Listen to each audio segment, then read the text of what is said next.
Good morning students. 2021 के current events में आप सभी का स्वागत है।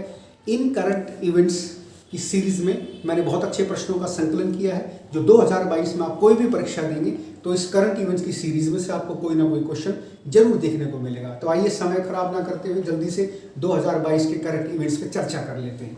पहला क्वेश्चन, 16 जनवरी 2021 से देश में दुनिया का सबसे बड़ा कोविड टीकाकरण अभियान शुरू हुआ था और पहला टीका एम्स के सफाई कर्मचारी मनीष कुमार को लगाया गया था। उसके बाद 100 करोड़वां टीका 21 अक्टूबर 2021 को वाराणसी के अरुण कुमार को लगाया गया था।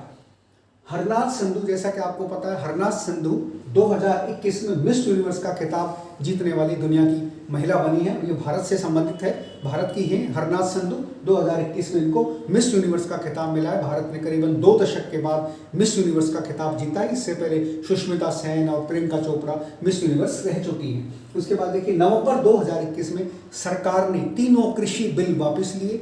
378 दिन तक किसानों ने जो है एक प्रकार से हड़ताल की शांतिपूर्ण तरीके से, और 378 दिन के बाद जो है केंद्र सरकार ने नवंबर 2021 में तीनों कृषि बिलों को वापस ले लिया है। नए सिरे से किसानों से बैठक करके दोबारा से इनको रिवाइज करके और अपडेट करके किसानों की सहमति से इनको दोबारा लागू किया जाएगा। हाल फिलहाल ये तीनों कृषि बिल निरस्त कर दिए गए हैं। अगला देखिए, 10 नवंबर 2021 को ई कॉमर्स कंपनी नायका की संस्थापक फाल्गुनी नायर देश की सबसे अमीर सेल्फ मेड महिला बनी है। सेल्फ मेड महिला बनी है, ई कॉमर्स कंपनी है ये नायका। इसकी जो है फाउंडर है फाल्गुनी नायर, देश की सबसे अमीर सेल्फ मेड महिला बनी है। अजमेर के पराग अग्रवाल ट्विटर के नए सीईओ बने हैं। उसके बाद देखिए, कैप्टन अमरिंदर जो पंजाब के मुख्यमंत्री थे, उन्होंने कांग्रेस पार्टी से इस्तीफा देकर के अपना एक नया राजनीतिक दल बनाया है जिसका नाम है पंजाब लोक कांग्रेस। ये बड़ा महत्वपूर्ण प्रश्न है। अमरिंदर सिंह पंजाब के जो है भूतपूर्व मुख्यमंत्री हैं, उन्होंने कांग्रेस पार्टी से इस्तीफा दे दिया।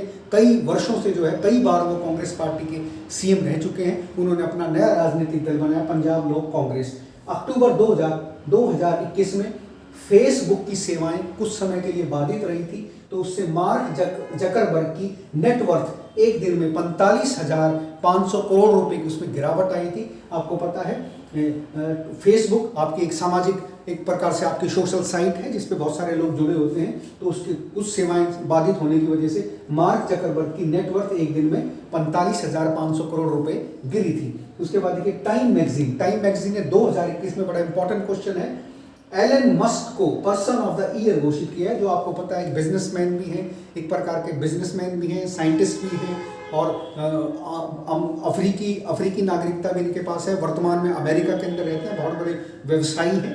तो इस पर इन्होंने जो है एक प्रकार से आपका जो है सॉफ्टवेयर पे इन्होंने काफ़ी काम किया है। तो इस प्रकार से इनको जो है इस साल 2021 में टाइम मैगजीन का पर्सन ऑफ द ईयर इनको घोषित किया गया। टाइम मैगजीन आपको पता है बड़ी प्रतिष्ठित पत्रिका है विश्व की, और एलन मस्क को पर्सन ऑफ द ईयर घोषित किया गया 2021 में।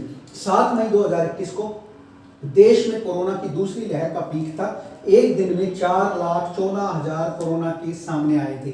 जैसा कि आपको पता है मई 2021 का महीना हमारे देश के लिए काफ़ी क्रिटिकल था। उस समय कोरोना की दूसरी लहर सारे देश में जिसका पीक था, ऑक्सीजन की काफ़ी भारी किल्लत आई थी। उसी दौरान हमारे देश में सबसे ज़्यादा कैजुअलिटीज़ हुई थी। हॉस्पिटल्स को जो है ऑक्सीजन की कमी को झेलना पड़ा था और सारे देश में जो है ऑक्सीजन की रेल चलाई गई थी। ट्रेन चलाने के बाद भी बहुत सारे लोग जो है ऑक्सीजन के अभाव में मारे गए थे। तो 7 मई 2021 को देश में कोरोना का पीक देखने को मिला था।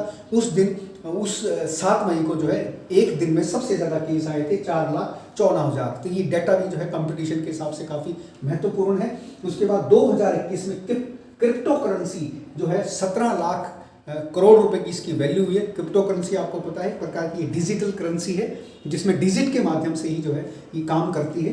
तो ये क्रिप्टो करेंसी 2021 में 17 लाख करोड़ रुपए की हो गई है और इस पे सरकारी नियंत्रण नहीं होता है, सरकार के नियंत्रण से बाहर होती है। ये क्रिप्टो करेंसी के कुछ प्रकार हैं जो परीक्षा की दृष्टि से बहुत महत्वपूर्ण है। कई बार पेपर में प्रश्न पूछा जाता है कि ये किस टाइप की करेंसी है। तो ये जो है क्रिप्टो करेंसी के मैंने अलग अलग टाइप्स लिखे हैं। इसमें बिटकॉइन आती है, इसमें इथेरियम आती है, इसमें बिनास कॉइन आता है, इसमें सोलाना आती है, इसमें टीथर आती है, इसमें कार्डोनो आती है, इसमें XRP आती है, इसमें पॉलकॉट आती है, इसमें डोगे कॉइन आता है और इसमें USD कॉइन आता है। ये सभी के सभी जो है क्रिप्टो करेंसी की टाइप्स हैं, अलग अलग टाइप की क्रिप्टो करेंसीज हैं जो एक प्रकार की डिजिटल करेंसी होती है। उसके बाद आइए 2021 का सबसे चर्चित नारा आपको पता है खेला होबे था।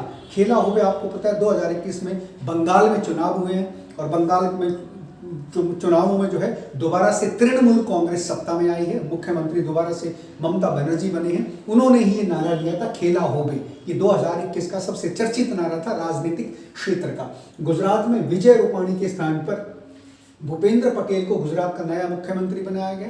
विजेंद्र रूपाणी गुजरात के मुख्यमंत्री थे, लेकिन अभी जो है फिलहाल जो है भूपेंद्र पटेल को गुजरात का नया मुख्यमंत्री बनाया गया है। आगामी दिनों में गुजरात में चुनाव है, इस वजह से जो है मुख्यमंत्री बदला गया है। उत्तराखंड में भी आपको पता है, उत्तराखंड में भी अभी जो मुख्यमंत्री हैं इस समय पुष्कर धामी, वो तीसरे मुख्यमंत्री हैं इस 5 साल के कार्यकाल में। तो उत्तराखंड में त्रिवेंद्र रावत सबसे पहले उनको मुख्यमंत्री बनाया गया था। त्रिवेंद्र रावत के स्थान पर तीरथ सिंह रावत मार्च 2021 में उत्तराखंड के नए मुख्यमंत्री बने थे। फिर तीरथ सिंह रावत ने इस्तीफा दे दिया था। उसके बाद जो है जुलाई 2021 में तीरथ सिंह रावत ने इस्तीफा दे दिया था और उनके स्थान पर पुष्कर धामी को उत्तराखंड का नया मुख्यमंत्री बनाया गया था। उत्तराखंड आपको पता है बीजेपी शासित राज्य है और इस समय वहां पर जो है पुष्कर धामी मुख्यमंत्री हैं। कर्नाटक में येदियुरप्पा के स्थान पर बसवराज बोम्मई नए मुख्यमंत्री बनाएंगे। आपको पता है दक्षिण का राज्य है कर्नाटक और येदियुरप्पा वहाँ की बीजेपी की सरकार के बड़े प्रतिष्ठित और बड़े शक्तिशाली वहाँ के सीएम रहे हैं और बड़े बड़े नेता हैं वहाँ के। उनके स्थान पर भी बदलाव किया गया है। बसवराज बोम्मई वहाँ के कर्नाटक के नए मुख्यमंत्री बनाए गए हैं। 20 सितंबर 2021 को आपको पता है पंजाब में भी नए मुख्यमंत्री बनाए गए थे, चरणजीत सिंह चन्नी। इससे पहले अमरिंदर सिंह वहाँ के जो है मुख्यमंत्री थे। अमरिंदर सिंह ने जो है मुख्यमंत्री से अपना इस्तीफा दे दिया मुख्यमंत्री पद से उस और कांग्रेस पार्टी को भी छोड़ दिया। उनके स्थान पर जो है नया मुख्यमंत्री बनाया गया चरणजीत सिंह चन्नी को। उसके बाद रूस अंतरिक्ष में फिल्म की शूटिंग करने वाला आपको पता है दुनिया का पहला देश बना है। आज से पहले जो है किसी ने भी जो है अंतरिक्ष में शूटिंग नहीं की है। तो 2021 में रशिया ने जो है अंतरिक्ष में शूटिंग की है। रूस अंतरिक्ष में फिल्म की शूटिंग करने वाला दुनिया का पहला देश बना है। 10 अक्टूबर 2021 को द चैलेंज एक रशियन मूवी है, उसकी शूटिंग जो है रूस ने अंतर्राष्ट्रीय स्पेस स्टेशन पर की है और फिल्म के कुछ हिस्सों की शूटिंग जो है इंटरनेशनल स्पेस स्टेशन पे करीबन 12 दिनों तक चली है। तो रूस दुनिया का पहला देश बना है जिसने इंटरनेशनल स्पेस सेंटर पर 12 दिनों तक फिल्म की शूटिंग के कुछ हिस्से वहाँ जो है शूट किए हैं और फिल्म का नाम है द चैलेंज। उसके बाद देखिए IMF इंटरनेशनल मॉनेटरी फंड, जिसको हम अंतर्राष्ट्रीय मुद्रा कोष कहते हैं, उसके अनुसार 2022 में भारत की विकास दर 8.5% रह सकती है और ऐसा माना जा रहा है कि यह दुनिया की सबसे तेज विकास दर है। मुद्रा कोष आपको पता है अंतर्राष्ट्रीय मुद्रा कोष जो है वो सारी दुनिया के बारे में, सारी दुनिया की जो जितने भी विकास दर है उनके बारे में सारे अक्सर अपना अनुमान लगा करके इंटरनेशनल लेवल पे एक पेपर प्रकाशित करता है। तो उस इंटरनेशनल पेपर में बात कही गई है कि भारत की विकास दर 2022 में 8.5% तक रह सकती है। यह दुनिया की सबसे तेज विकास दर है। आपको पता है भारत एक डेवलपिंग कंट्री है, विकासशील देश है। तो विकासशील देश में इस तरह की एक विकास दर रहना अपने आप में एक उपलब्धि है। उसके बाद देखिए कोरोना से देश की प्रति व्यक्ति आय करीबन 8,951 रुपये घटी है, क्योंकि कोरोना के दौरान बहुत सारे लोगों का आपने देखा रोजगार छिन गया। बहुत सारे आपके कारखाने बंद रहे, लॉकडाउन काफ़ी दिनों तक लगा रहा, लोग अपने घरों में बैठे रहे। तो उससे जो है प्रति व्यक्ति आय 8,951 रुपये घटी। यानी कि आप समझिए कि 2021 में देश की प्रति व्यक्ति आय 8.24% घटी। यदि हम परसेंटेज की बात करते हैं तो 8.24% हमारी जो है प्रति व्यक्ति आय 2021 में घटी। और अगर रुपयों में बात करते हैं तो 8,951 रुपये की जो है एक प्रकार से उसमें कमी आई, एक प्रकार से हमारी इनकम घटी। यदि हम देश की प्रति व्यक्ति आय की बात करते हैं रुपयों में तो 2020-21 में जो अभी गया है उसमें 99,694 प्रति व्यक्ति आय रही सालाना प्रति व्यक्ति आय देश के नागरिकों की देश की प्रति व्यक्ति आय 2020-21 में 99,694 रही, जो 2019-20 में रिकॉर्ड स्तर पर थी 1,08,645 रुपये। तो अगर हम इसकी बात करते हैं 19 और 20 की, तो 19 और 20 में आपको पता है उस समय कोरोना पीक पे नहीं था, देश में लॉकडाउन भी नहीं लगा था, तो उस समय रिकॉर्ड स्तर पर हमारी जो है प्रति व्यक्ति आई थी 1,08,645 रुपये, जो 2020-21 में घट करके 99,694 रह गई थी, जो 8,991 रुपये घटी। यदि परसेंटेज की बात करें तो 8.24% उसमें गिरावट दर्ज की गई। अप्रैल 2021 में ई कॉमर्स प्लेटफॉर्म, जिसको हम कहते हैं मीशो, ये स्टार्टअप यूनिकॉर्न बना। अप्रैल 2021 में e commerce platform Meesho startup unicorn बना। 2021 में 42 स्टार्टअप ने यूनिकॉर्न स्टेटस हासिल किया। यूनिकॉर्न स्टेटस आपको पता ही है, यूनिकॉर्न स्टेटस हम उनको कहते हैं जिनकी जो है सालाना इनकम 7600 करोड़ रुपए का, जिनका जो फीस एक तरह से जिनकी ज़्यादा वैल्यू वाले जो प्रोजेक्ट होते हैं, वो आपके जो स्टार्टअप होते हैं 7600 करोड़ जिनकी वैल्यू होती है, वो आपके एक प्रकार से जो आपके यूनिकॉर्न बनते हैं। तो ये मैंने यहाँ पे डाटा दिया है, ये बड़ा इंपॉर्टेंट डाटा है परीक्षा की दृष्टि से। अप्रैल 2021 में e commerce platform Meesho startup unicorn बना है। 2021 में 42 स्टार्टअप ने यूनिकॉर्न स्टेटस हासिल किया था। यूनिकॉर्न स्टेटस अपने आप में एक बहुत वैल्यूबल स्टेटस है, ये मैंने आगे इसका डिस्क्रिप्शन दिया है। करीब 7600 करोड़ रुपए से ज्यादा वैल्यू वाले स्टार्टअप को यूनिकॉर्न कहा जाता है। 2011 में इनमोबी देश का पहला यूनिकॉर्न स्टार्टअप था। 2011 से ये स्टार्टअप शुरू किया गया था।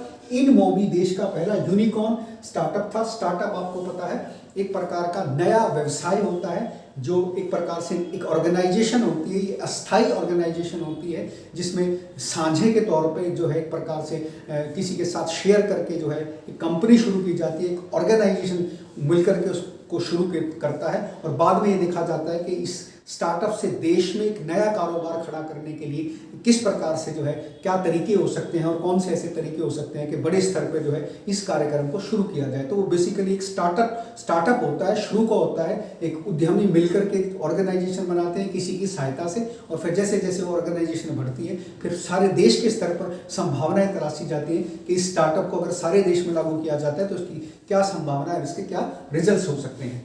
उसके बाद आप देखिए वर्तमान में भारत में 79 यूनिकॉर्न स्टार्टअप हैं। यदि हम बात करें तो 79 स्टार्टअप यूनिकॉर्न स्टार्टअप्स हैं भारत में, ठीक है। उसके बाद नवंबर 2021 में देश की बेरोजगारी दर 7% दर्ज की गई। नवंबर 2021 में, यदि हम मई 2021 की बात करते हैं तो 11.84% बेरोजगारी की दर थी, क्योंकि मई 2021 में आपको पता है भारत में कोरोना की दूसरी पीक चल रही थी, सारे देश में एक तरह से लॉकडाउन लगा हुआ था, और जो है ऑक्सीजन की कमी थी, बहुत सारी कैजुअलिटीज हुई थी, बहुत सारे व्यवसाय बंद हो गए थे, लोग घरों में कैद हो गए थे। तो इस वजह से बेरोजगारी दर जो है मई 2021 में 11.84% थी, जो नवंबर 2021 में घट करके 7% दर्ज की गई, क्योंकि नवंबर 2021 तक बहुत सारे हमारे व्यवसाय खुल गए थे, लोगों ने काम पे जाना शुरू कर दिया था, कोरोना के केसेस में कमी आ गई थी, ऑक्सीजन की कमी पूरी कर ली गई थी, बहुत सारे फैक्ट्रीज दोबारा से खोल दी गई थी, लोग जो माइग्रेट हो गए थे अपने घरों में चले गए थे, वो वापस काम पे आ गए थे, तो इसलिए बेरोजगारी दर घट करके